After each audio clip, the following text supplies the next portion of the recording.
Have you ever heard of a place that just vanished? No fire, no flood, no war. Just gone. One morning, a mail truck drove into the small town of Dover Hill. By noon, every single person was missing. Shops abandoned.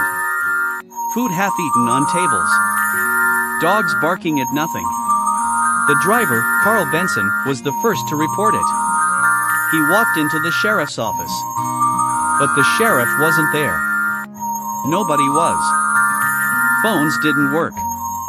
Radios crackled with static. And there was a strange, humming sound in the air. Low. Constant. Like something under the ground, breathing. Carl left his truck behind and walked. He shouted names. He opened doors. In the diner, coffee was still warm. In the school, chairs were tipped over. Not a single person. Just silence. He ran to the next town. And what he said made the front page the next morning. The town of Dover Hill is gone. Not destroyed. Just empty. Authorities thought it was a prank. Until they went to check. And saw it for themselves. Every home left open. Every pet still alive. But no people. Not even a footprint leading out. One officer, Jenkins, said, "It felt like walking into a paused movie. Like everyone stood up and vanished mid-scene. They searched every field. Every inch of forest. They used drones. Helicopters. Thermal cameras.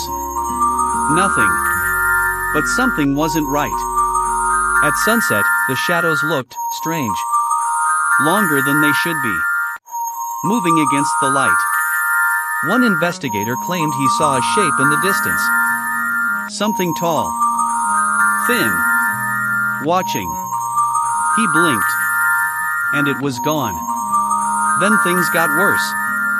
One of the search teams didn't return. No radio contact. No signal. Gone like the town. The government shut the area down. They called it hazardous ground instability. But locals knew that was a lie. Old folks whispered about the red fog. A legend from the 1800s.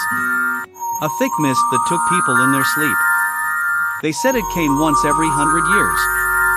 And Dover Hill was exactly 100 years old. 3 days after Dover Hill vanished, an old man walked into a gas station 20 miles away. Barefoot. Dirty. Muttering to himself. His name was Wallace Grant. The town's retired librarian. He was supposed to be gone. But somehow, he was alive. They took him in. Fed him. Tried to calm him down. But Wallace kept repeating one sentence. It lives below. It feeds on silence. He clutched a leather-bound journal. Old. Dusty. Pages filled with shaky handwriting. Investigators read it. And what they found made no sense. The journal talked about tunnels. Not man-made. Something else. Carved by it. Who or what was it?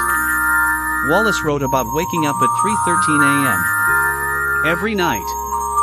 Always 3:13. He said the floor would hum. The walls would pulse. And outside, the fog would roll in. Red, thick, and alive. He described hearing voices. But not human ones. They came from beneath the town. Not words, he wrote. Just emotion. Hunger. Waiting. The last journal entry was dated the morning before the town vanished. It read, "Tonight, it breaks the seal. Wallace died that night. No wounds.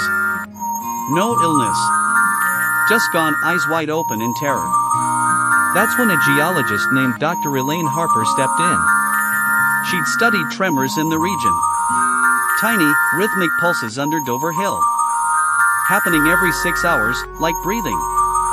She compared the seismic data with Wallace's journal. The pattern matched. Something down there was moving. Sleeping. Breathing.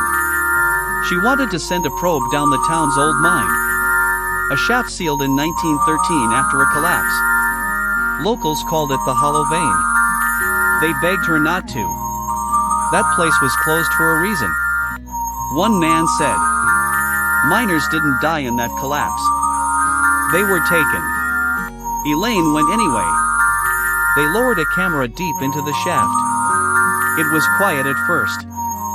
Then the feed began to glitch. Flicker. Cut in and out. Just before it died, they saw it. A wall covered in marks.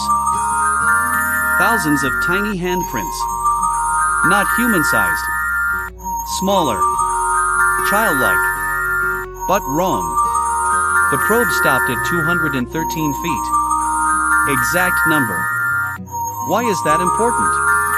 Because the town's founding charter, signed in 1925, had a symbol. A spiral. And under it, a phrase written in Latin. Ad profundum, ducenter omnes. At 213, all are taken. The spiral symbol wasn't just on the town charter. It started showing up in other places. On old brick walls. Scratched into trees near the edge of the woods. Even carved under school desks. Like it had always been there. But no one noticed, until now. Dr. Elaine Harper took a photo of the symbol. And ran it through ancient language databases. It matched something. Not Latin. Not Greek. Something older. A pre-Sumerian cult sigil. Used by an ancient tribe that vanished 4,000 years ago. The symbol meant the mouth below. And it always came with one warning. Do not call it by sound. Do not name it in light. But someone did. Back in 1983, Dover Hill held a town-wide time capsule ceremony. They buried objects. Letters. Photos.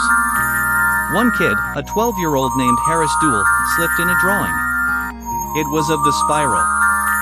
And under it, the words, "I see it at night. In my dreams. It watches." The kid vanished 2 weeks later. No body. No explanation. That time capsule was dug up just 5